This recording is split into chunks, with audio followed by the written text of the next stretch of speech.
This week on the Computer Chronicles, the newest in PDAs, palm tops and handhelds. We'll show you the newest accessories and software downloads for the Palm Pilot. Take a look at the new PDQ from Qualcomm, part cell phone, part PDA. Philips has two cool new entries in the field, the Nino and the Velo.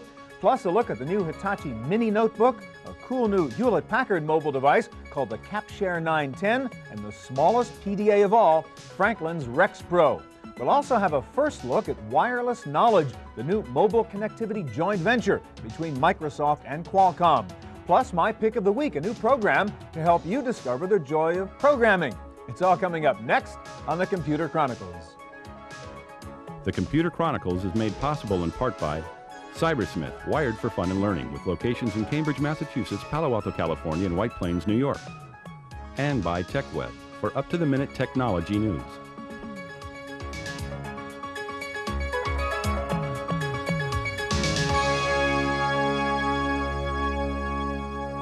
Hi, and welcome to the Computer Chronicles. I'm Stuart Chaffee. Well, once upon a time, this was a big deal, a sharp wizard, a palm-top device that lets you make notes, keep schedules, organize contacts, do spreadsheets, even play games. This is now ancient history.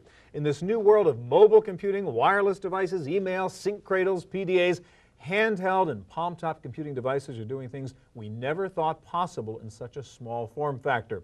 And the product that really started the revolution is the Palm Pilot. And we have a Palm Pilot expert here, David Pogue, who has written the ultimate guide to the Palm Pilot. Hundreds of pages on just that little thing. All right, let's talk about it. First of all, there's the new Palm 3, David. They want me to spend another $400 to upgrade my Pilot. What do I get in the upgrade? Why is it worth it? Well, some of the size and shape is the same. It's a little slimmer at the bottom, has a hard cover. Hard cover, so maybe you don't crash the Worth glass. $400 right here, yeah. Available in a variety of designer colors, true. All right. Also, there's some neat new software features. You have a choice of typefaces, some of which are much bigger and much more So you can have bigger fonts if you want. But the coolest feature is right here, the infrared beaming feature. This is a transmitter here. I can point mine at yours, send you my business card with a single press of a button with all my phone numbers and email, send you one of my programs, send you a page of memo, directions to my house, whatever it is. Or print to a printer just by beaming at an IR printer. There's a shareware program that lets you aim this at an HP IR printer, and the printout slides out. And more memory, right? Twice as much memory, 2 megs, right? All right, so let's talk about some of the things that you can do with a Pilot that a lot of people don't do. Now, number one, a lot of people buy the thing and they just sort of use it as is and don't know there are thousands of software programs you can download into that. Right? That's absolutely true. My book comes with 900 of them. It's an illustrated searchable database. These are a few of the ones that come with the thing. One thing that shocks a lot of people is that this is actually a grayscale device. So this is a free web browser called ProxyWeb. It's an excellent one. Here's my bookmark list. I'm going to go to my own web page here, show you what web browsing looks like on the Palm Pilot. Here we are. I'm scrolling through. The graphics come through as thumbnails, and links show up as dotted line underlines like that. And if I want to see what one of the graphics looks like larger, I just tap on it, choose View Full Size, and there's what a photo looks like on the Palm Pilot. All right, so you can do a browser. What else could you do? There's a wonderful chess game. This is called Pocket Chess. Right, it is great. Again, these things are tiny. This game is 17K. Let's see Microsoft pull the good that old days, right. Exactly. Is it a music program? Yeah, there's... Oh, okay, well you got a graphics here's program. Here's graphics, right. It's just a regular drawing program like that. There's also a great music program called Pocket Synth that has an actual keyboard here. So it's one note at a time, so Bach would need 4 Palm Pilots. And then there's one more that's just so much fun, I have to show it. It's totally useless, but a blast. The TriCorder for Trekkies. Exactly. Well, people stare at you enough when you're carrying this thing around. Now they say, what is it? Now what you do is you point it at them and you tell them, it's a scanner. You hold down a button. Like McCoy would have used, right? And it gives you the readout. No intelligent life forms present. All right, let me ask you about another thing. A lot of people have Pilots. They never use it to enter data on the road because they have trouble with graffiti and figuring out how to get the stuff in there. It's really not so hard to do that, is it? Right, correct. Graffiti is, of course, this alphabet, and if you learn to write your characters this way, it's 100% accurate. There are alternate systems that you can now install. One's called T9, one's called Jot, one's called TealScript that lets you actually change what graffiti symbols are. So customize it to your taste. Exactly. Okay? But you have some ideas for making graffiti easier, right? Because there are a couple of classic letters that people have problems with. Right, V's and D's and things like that. One of the things I'm proudest of in the book is I've discovered 80 alternative graffiti keystrokes. For example, that work better. That work better. All right. Here's the normal V. You have to make it like a square root Yeah, sign. but a lot of people have trouble. It turns out to be a U or something. Instead, just make a normal V backwards, right to left. It works perfectly. And for a D, instead of doing the normal D, which is just a capital like that, make an upside down O, like that. Perfect. Comes out every time. All right, now there's a better solution than even that, and that is the new little keyboard. There right? is, So you can turn your Pilot into a kind of little mini laptop. People on the internet are raving about this thing. It's called the GoType keyboard. It's $80 from a company called Landwear. You just pop your Palm Pilot in there on the little cradle, turn it on, and bingo. Full keyboard. You're typing. Let's see the laptop wielders. It's word processor, whatever you want it to be. Exactly. David, thank you very much. Well, one of the problems with palm-top devices is that there are too many of them. We carry around a cell phone, a PDA, pager, a notebook computer. The ideal goal is to bring all this portable stuff together into one small, powerful, easy-to-use device. And I guess, Clint, that's the idea behind Qualcomm's PDQ, which is this little guy over here. Show it to us. First of all, it looks like just an ordinary cell phone, I guess, when you look at it. That's right. We've taken our CDMA phone technology, the boards we use for the phones, and combined that with the Palm 3 computing platform. So there's a Palm Pilot built into this thing. That's right. So if you flip open that little lid there, we see, voila. You see everything. That's a normal, regular Palm Pilot, just like David showed us before. Everything you see on your palm. Then right here, you've got the cell phone right back. Now, explain the advantage of having these two guys plugged into each other. I mean, it's kind of obvious, but show us how you would use it. Well, the work we've done at Qualcomm is to integrate the Palm Pilot and the phone. So let's say you want to call somebody. Let's say I'll go to addresses right here, and just like a Palm, I want to look up Qualcomm. There it is right there. I would pull up the number, and it asks me if I want to dial. But normally, I get the number, I got to scribble it down, go over, grab my phone, make the phone call. Here I just say, hey, dial that number for me. That's right. You found it, with a few keystrokes, and you hit dial. So right now, I'm actually calling somebody. And the beauty of this is that you look up a name, and you have all of their information. You've got the email, you've got the however many phone numbers you have right there for the person. Okay, now the beauty, I think, is, I'm assuming if you have this Palm Pilot and the cell phone put together, you're now connected wirelessly. Oh, there's the call. Okay, thank you very much. We'll answer that and shut that off. There we go. All right.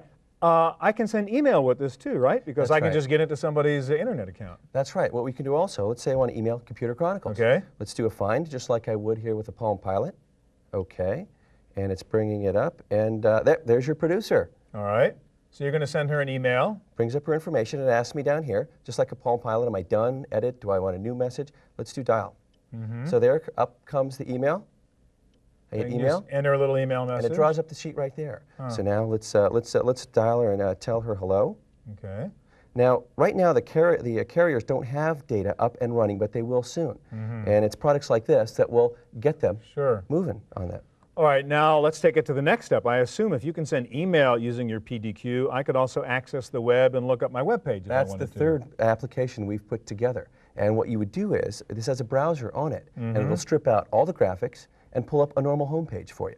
Now, it's not for surfing the web. You're not going to sit on this phone and do that. But if you want information... But if you access information that you need... From your company homepage, you want to find out some information, you want to find something, you want to look up some numbers, it'll pull right to the internet. All right, now it seems to me there's a really interesting way to use this thing. Let's say we're at a meeting, a bunch of guys there. You're at one end of the table, I'm at the other end of the table. I've got my PDQ, you have your PDQ.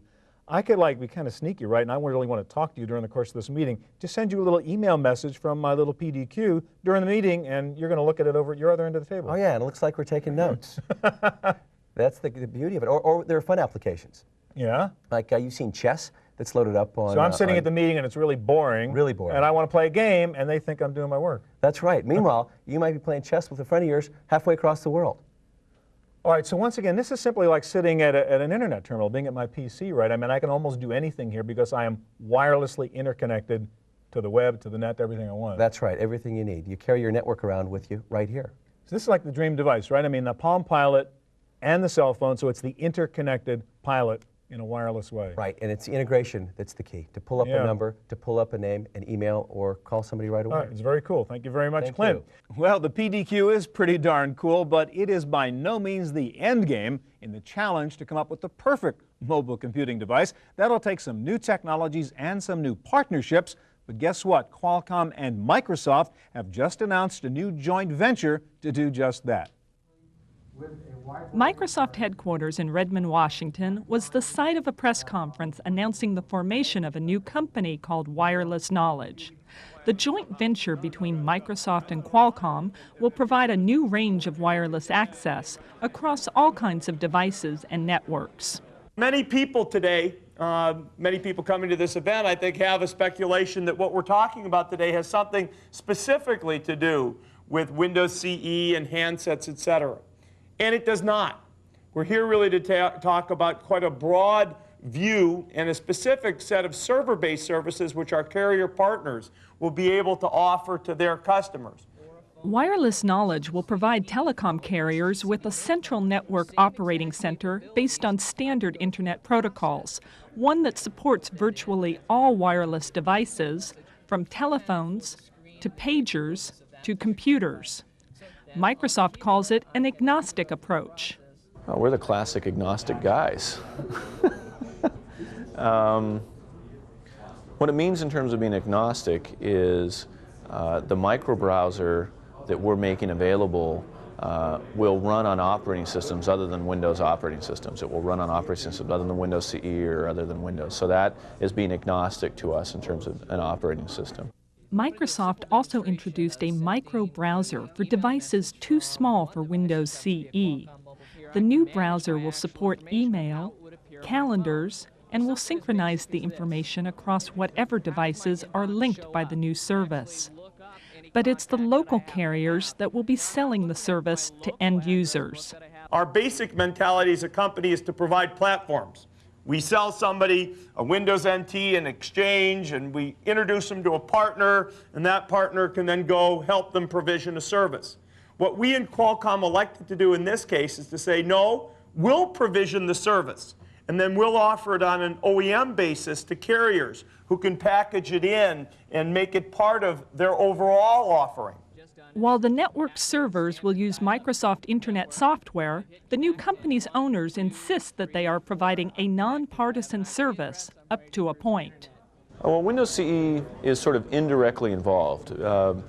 This venture will target all sorts of devices, even if they're not Windows CE or Windows specifically. So there's nothing in this venture that specifies or necessitates that those devices have to be Windows CE.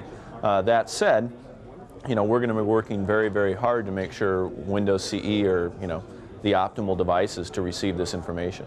Now, obviously, it's a Microsoft and Qualcomm joint venture, and there is some preference for our devices, but we are very focused on making this equal to all other devices. There's nothing that precludes any other device from operating on the system. We are absolutely trying to go out and evangelize wireless data. While there are similar alliances in the discussion stage, Wireless Knowledge has many key parts of its network in place. The company has lined up 9 carriers so far, including Sprint, AT&T, and Bell South.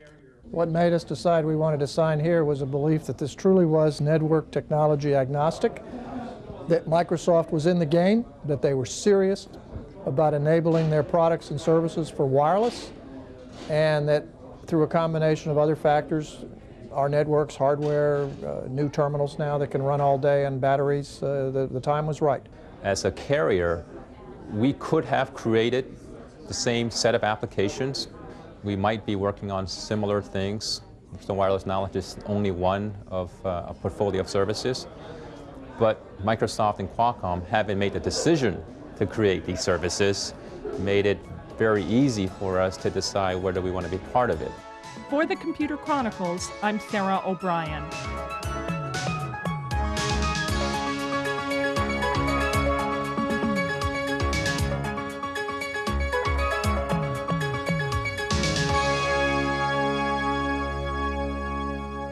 There are dozens of technology companies competing in the handheld market, all basically trying to outdo the Palm Pilot. One of the leaders in this field is Philips, with 2 very interesting new Palm-top devices. And Chris, you're going to be our guide here. Let's start with this little Velo thing over here. Why would I want to use something like this instead of the Pilot as we saw before? Well, first and foremost, you can tell by the design, it's clamshell and includes a keyboard. All right, so forget the input problem is solved because I got a little baby keyboard here. Exactly. And then it's a Microsoft Windows CE based device, so it's got Pocket Office, which includes a little Word, little Excel, a little PowerPoint. Exactly. So it's really designed to do heavy editing, so you've got the external keyboard power plus the extra applications. Okay, and how about connectivity? Well, the real neat part is that you got an integrated 28.8 modem here. So that's a little RJ11 right. there? So you do your emails, you can synchronize with your desktop, send files back up, synchronize them. And price range on the Velo? Around $500, black and white model. Gotcha. All right, let's turn to Nino now, which is kind of interesting. This looks a little bit more like the Pilot form factor.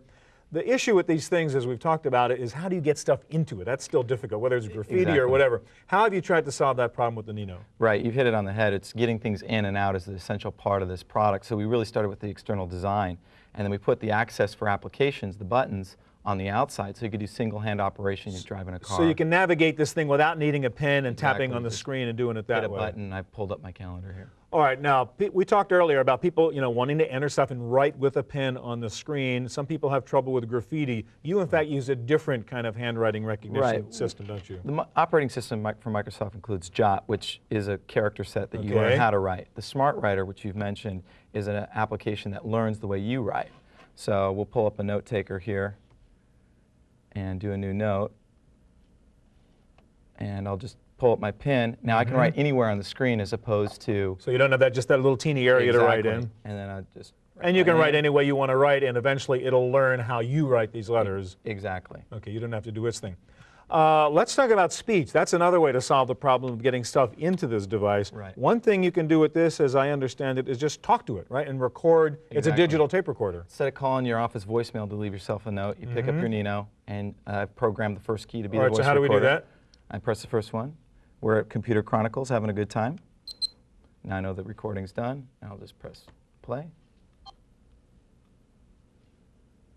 press the first one. We're at Computer Chronicles, having a good time. So if I'm in the car, hey, just take a note right there with this device. Exactly. And how many minutes of stuff could I get in there? You can get 16 minutes per megabyte, and it's an 8 meg model. So tons of stuff. You can write a novel in that thing. Exactly. All right, now what about using voice to tell it what to do? Voice commands. I can actually run the thing by talking to it. Exactly. So instead of trying to access an application or a phone number by fumbling around with the buttons, you can just pick up the device and hit another button that I programmed for it. Dial. Brian, work. And now, actually, I could hold this up to the phone and dial the number. All right, so you said dial. It says put it in dial mode. It did it. You said, here's the guy I want to call. It pulled up his number. You said work. That's the place I want to find him. Right, because there's alternative phone numbers. And that's the kind of thing you would just stick on the mouthpiece of a phone then, and it would listen to the beeps. Exactly. Or you could just reference calendars or just get the information details that you want. You don't necessarily have to dial. Now, this is a Windows CE device also? Windows CE based also, exactly, for the palm-sized PC. All right, now, what about syncing up? I see you have a sync cradle here like you might with a Palm Pilot, but this is what, a little modem that would go with this thing? So as you mentioned, you can sync with your PC, your contacts, calendars, email, and all of that. So how does this fit on? And then you can also use the click-on modem by clicking on, and when you're on the road, you can call your PC and synchronize your files and get new email and upload your email. So that's a full modem. I mean, I could do syncing, or I can access email or send email? Or send email, exactly. All right, what's the price range for the Nino? It ranges from $300 to $500. All right, thank you very much, Chris. Thank you. Well, to complete our look at the newest palm tops and handhelds, we're going to show you 4 other little computing devices that cover the spectrum from tiny PC cards to mini notebooks. And Tom, you're our expert on this one. You're actually a consultant that helps companies design these things to figure out what it is the customers want, right? And also design features for it. Okay, great. Now, you've got this little Hitachi Traveler mini notebook here, and I guess the point is notebook computers are getting so small that maybe you don't need just that intermediary thing. Just do it all here, huh? Absolutely. Currently, you see a lot of PCs, laptops on the market. They're about 7 pounds. Yeah. Heavy, cost $3,000 to $4,000.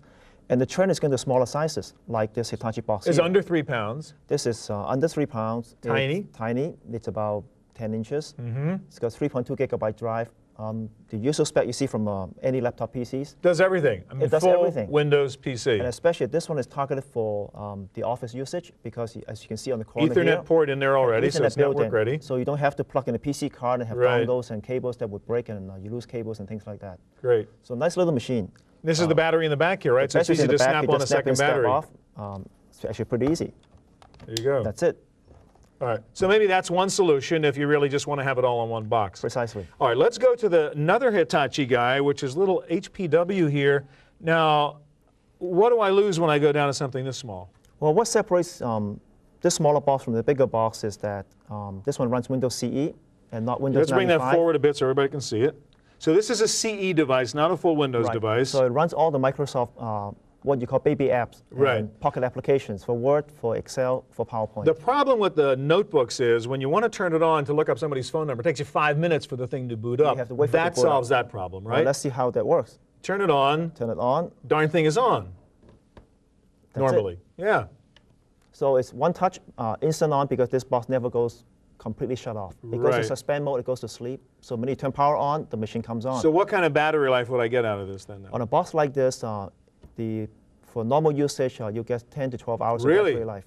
That's so not bad. If you are a business professional getting on a plane and trying to do some work, on one charge of battery, it may take you from here to New York, and Right. you keep working on And it. not a bad keyboard, really, for a small device. This thing has something like a 17mm spacing keyboard, Yeah. almost laptop-like keyboard, very typeable. Okay, and what does this thing cost? This thing costs in the range of $700 to $900. So that's a pretty practical solution if you want to do more than just the Absolutely. typical And also this stuff. box would allow most people, most mobile professionals, to do email, web processing, contact database. All right, let's take the next step. Let's move this stuff out of here a bit. And I want you to show me this new HP gadget, which is really fantastic if you have this particular need. Explain what this CapShare is. CapShare is a image capture device, so it doubles as a scanner, and it stores the It's images. really a handheld scanner. It is a handheld scanner with storage capability. And communications capability. And transmission capability back to a printer or to a computer. So show us how you would. Suppose I got this document and I want to send it to somebody. Well, power switch on the side, power on, and to scan it's actually very easy.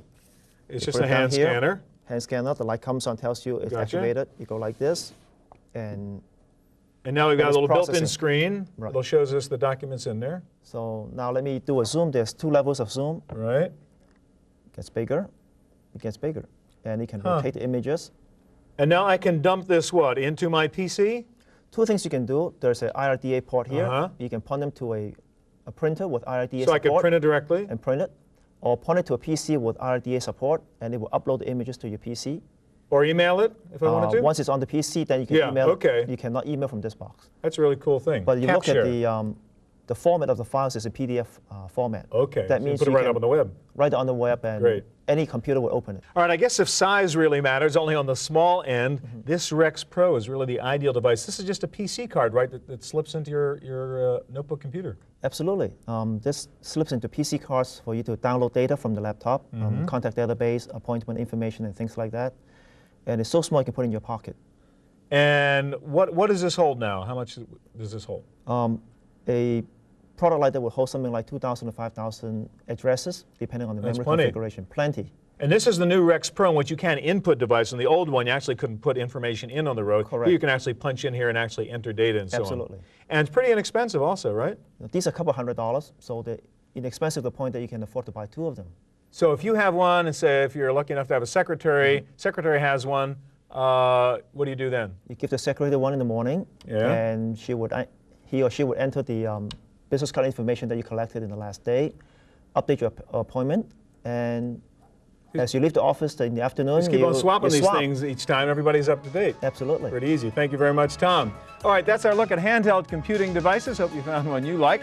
I'll be back in just a minute with my pick of the week.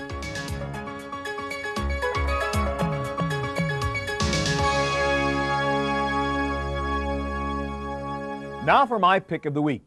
Way back when PCs first came out and you bought your Apple II or your TRS-80, they didn't do very much. There was very little software, so these first-generation personal computers came bundled with the basic programming language, and you pretty much had to learn to program to get your computer to do anything useful. Fortunately, those days are over. There's a ton of software. No one has to program anything, but programming is great fun, one of the more exciting challenges of life.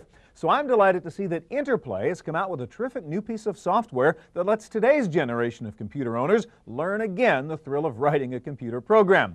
The software is called Learn to Program Basic, and it uses an updated version of BASIC that lets you create lots of sophisticated applications from multimedia games to complex educational learning tools. It comes complete with a very well-done tutorial which introduces you to the basic concepts of programming, plus it includes more than a dozen finished applications that you can open, examine, and reprogram. And it has several programming projects that lead you through the process of completing a variety of applications. So if you or your child would like the pleasure of writing your own software programs, I highly recommend Learn to Program Basic. It was developed by Presage Software and is being sold by Interplay Productions. That's it for this edition of the Chronicles. We'll be back here again next week, of course, with the latest in hardware, software, and the internet. I hope we'll see you then. The Computer Chronicles is made possible in part by Cybersmith, wired for fun and learning, with locations in Cambridge, Massachusetts, Palo Alto, California, and White Plains, New York. And by TechWeb, for up-to-the-minute technology news. To purchase a videotape copy of today's program, call toll-free 1-888-310-7850. Please specify the show number and the topic. Next week on the Computer Chronicles, a profile of Bill Gates. You'll see why Gates doesn't think Microsoft has a monopoly. You'll hear from a Microsoft critic who supports the antitrust suit against Gates. You'll hear from an industry journalist who says new technology may overtake Microsoft, and from the publisher of The Red Herring, who doubts Gates' commitment to Windows. Plus, Bill Gates tells us about his personal plans for the future. A profile of Bill Gates next week on the Computer Chronicles.